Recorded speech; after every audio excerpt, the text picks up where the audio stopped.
welcome to the Harbor.Church podcast, to our listeners and to my guest today, Megan Tamaro, the light of my life, probably would be the best way to describe her.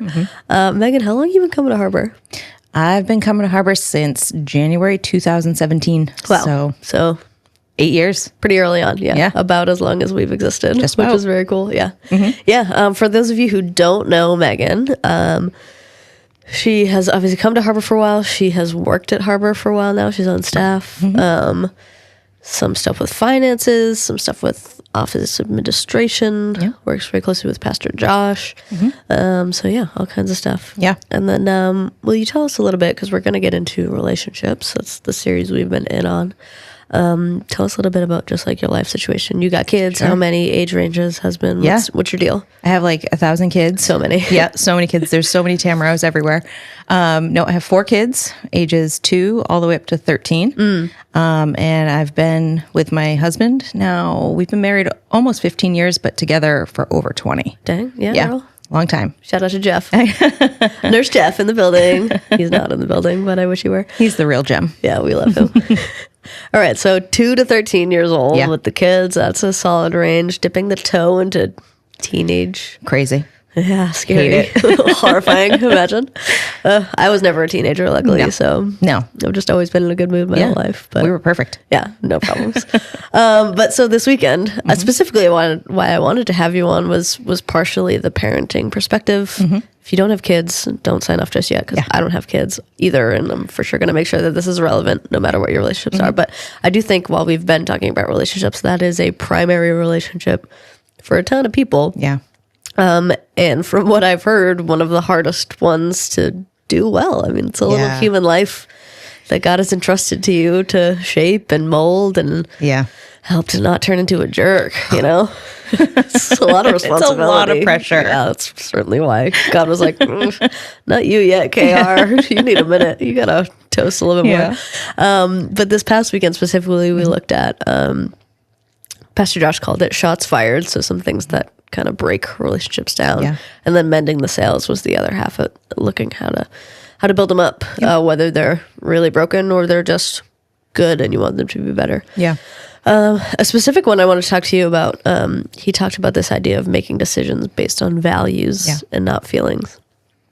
Having interacted with many parents and many children, that to me seems like a big challenge, specifically with kids, because you're with them all the time and they're little and don't necessarily know how to manage their own emotions, and you have to be the parent and you have to be the responsible one and not let your feelings control you, despite them being annoying or rude or just out of line or disrespectful or whatever, you know, it runs the gamut. So what are some things you've learned, or some best practices or worse practices, maybe some lessons you've learned the wrong way about how to make your decisions not based on just what gets worked up in the minute with your kid, but your actual family values and what matters to you? Yeah. So that was actually kind of tricky to navigate, because when I had Finley, firstly, I never even really wanted kids to begin with, and now I have thousands of them. But you're in it because I saw like other people's homes were so volatile, and I knew that I didn't really want that. I wanted more of like a peaceful home. Like I have a lot of sensory issues, you know, so that's good. It's very good to know yourself. But I had Finley, and she was great, and I thought, this is easy. Like, parenting's actually super easy. And then I had more. And so what I've really learned, if I could share with anyone who's thinking about having kids, is every single one of your kids, they're going to be completely different, even though they've come from the same place. And you have to, one thing that has worked for them, even like de-escalating a situation, is not going to work for another one. Even discipline, what's going to work for one is not going to work for another one. And being flexible is now having to be sort of a core value of your life, even though you have standards. You know, my kids can't be rude and they can't run out into traffic. There's certain boundaries, but within those boundaries, you really have to have a little bit of flexibility and intentionality. Yeah, on how you actually put them to practice. Yeah, that's a really good point. Without like throwing your children under the bus directly, because we're not trying to call them out. You mentioned de-escalating, kind of having to fine-tune that to each child. Can you give a couple of examples on, you don't have to name names, but like different kids and how they need to be responded to when they're up at a 10? Yeah, and I don't mind.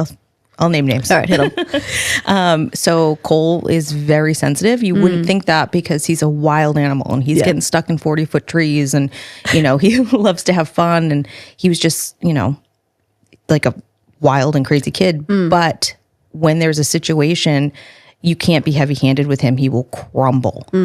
So you have to be a lot more patient and sensitive and slow, talk, not yell type of thing. Whereas some of my other children, Bo, responds to a much heavier hand. Yeah, he needs that. So in going from Bo, who was first, and I could be a little heavier and more firm with him, to then go to Cole, who I was doing the same thing, would just absolutely collapse. That makes you feel like a terrible human when all of a sudden this kid is in a puddle on the floor because you yelled at him. Yeah, that's hard. But you learn, and you have to pivot. Right. You just have to be willing to and there's to a change level direction. of mistake that is just going to happen. Yes. If you're raising a child for 18 years. Yep. Going to be some misses along the way. But even as you're saying that, man, it's so, what a way to reflect God's character, right? And not just with kids. I think we see in the way he deals with us. Like, God works in my heart very differently than he works in your heart. Yeah. Than he works in Chris's heart. Like he knows us so well that he knows what will get to us and what will work for us. And I think that's true of kids. I think that's true of coworkers. Really any position where if you're leading someone, I think we all think that to be a strong leader is, I have to know the right thing to do, and I have to know the right decisions, and it's all about me being solid.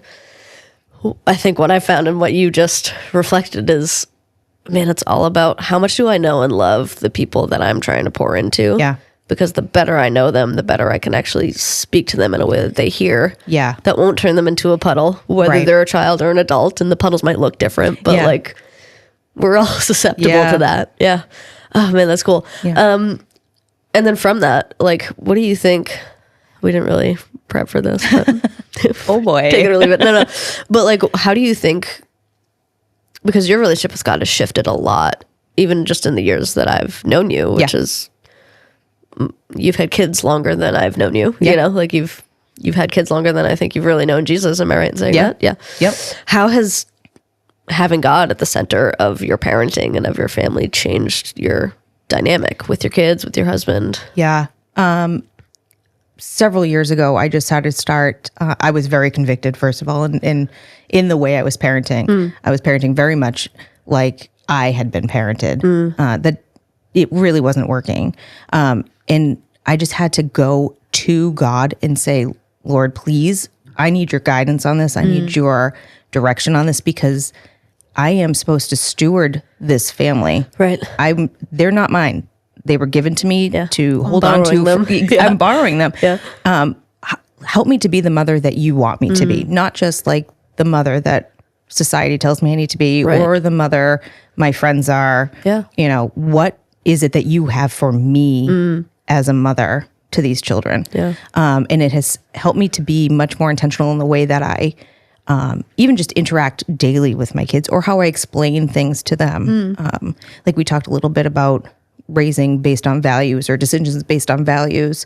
Our values are very different in our house than what my kids are experiencing, you know, in society, you know, in other houses, and whatever. You know, I have to be able to respond to those questions, and be accountable for what God is telling me to do.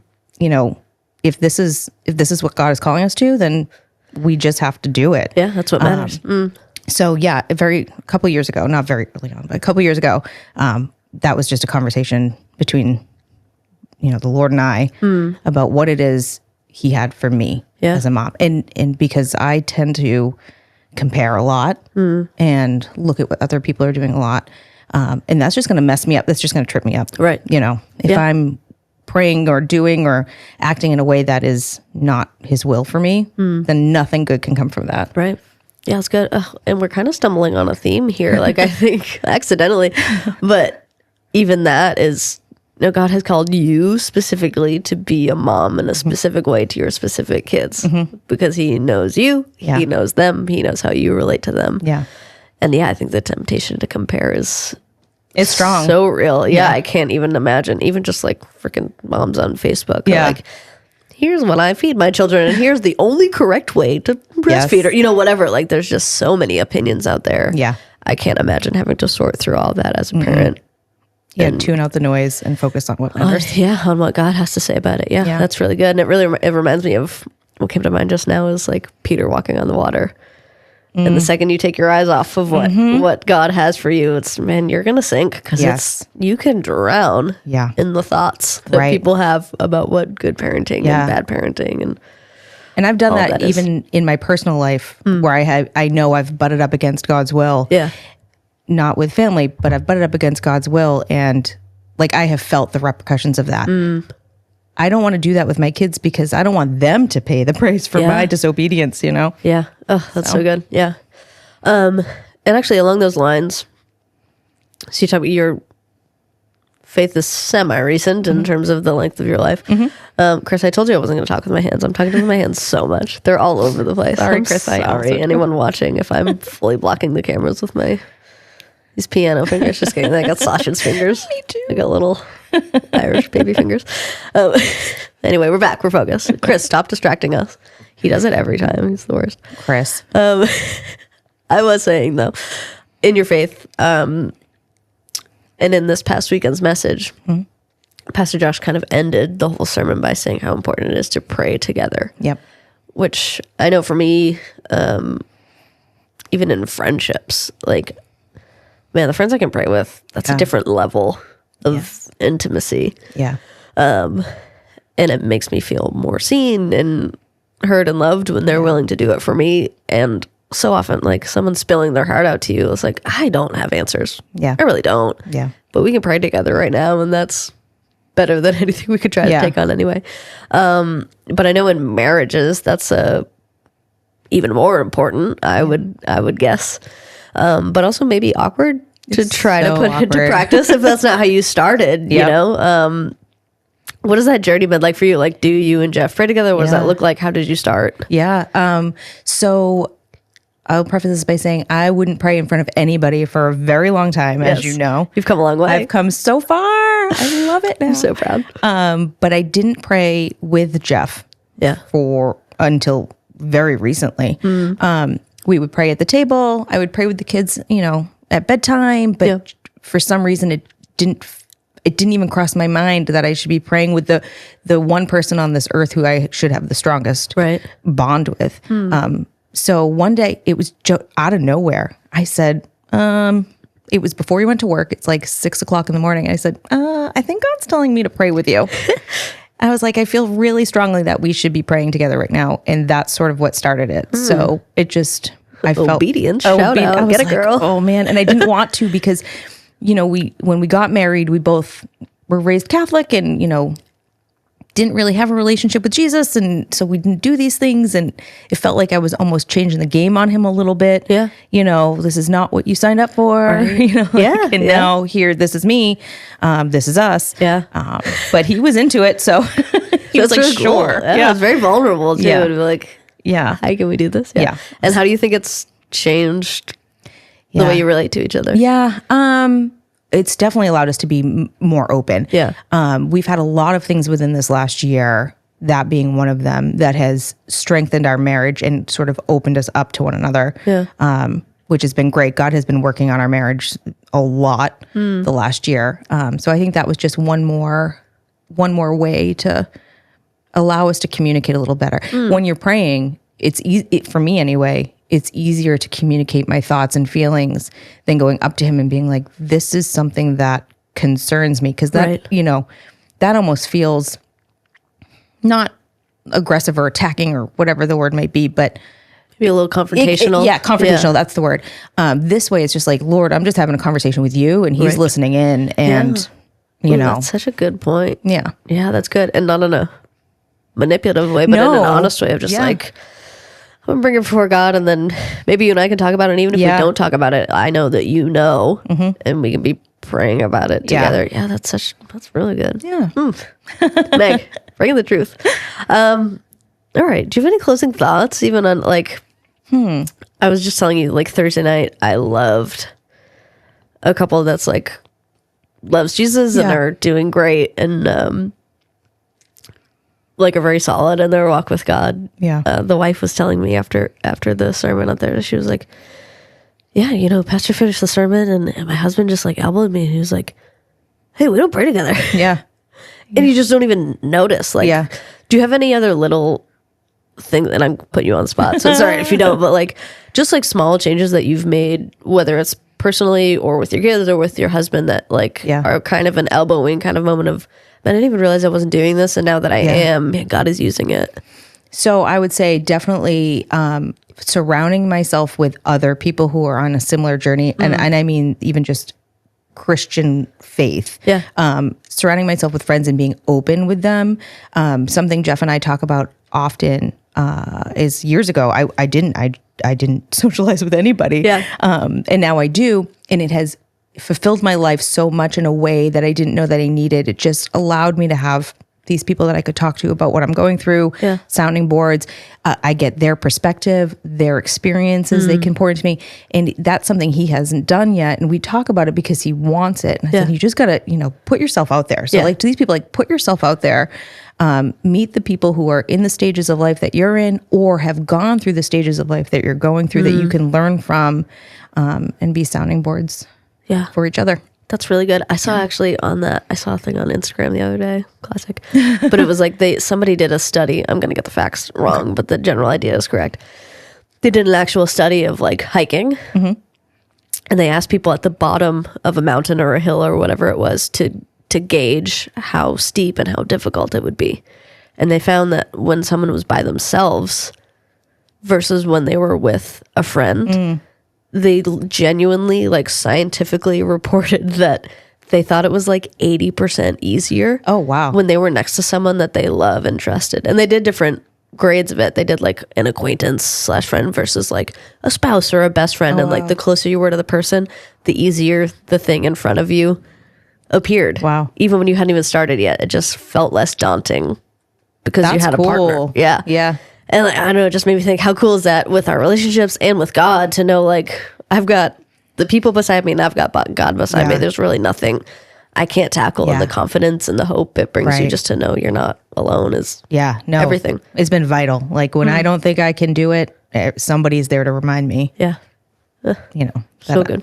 And you are an encourager, Meg. You do that for other people. Thank you. I try to. Yeah. You always make me feel better just throughout the day. Oh, thanks. All right. Well, guys, I hope you got a little something to take away, whether you've got kids or a spouse or you're out here flying solo like me. You've got relationships no matter where you're at. And I think God's got better for you. And Megan, thank you for joining us. Thanks for giving us a little bit of wisdom. Thanks for having me. This was fun. Right on. See you next week, guys.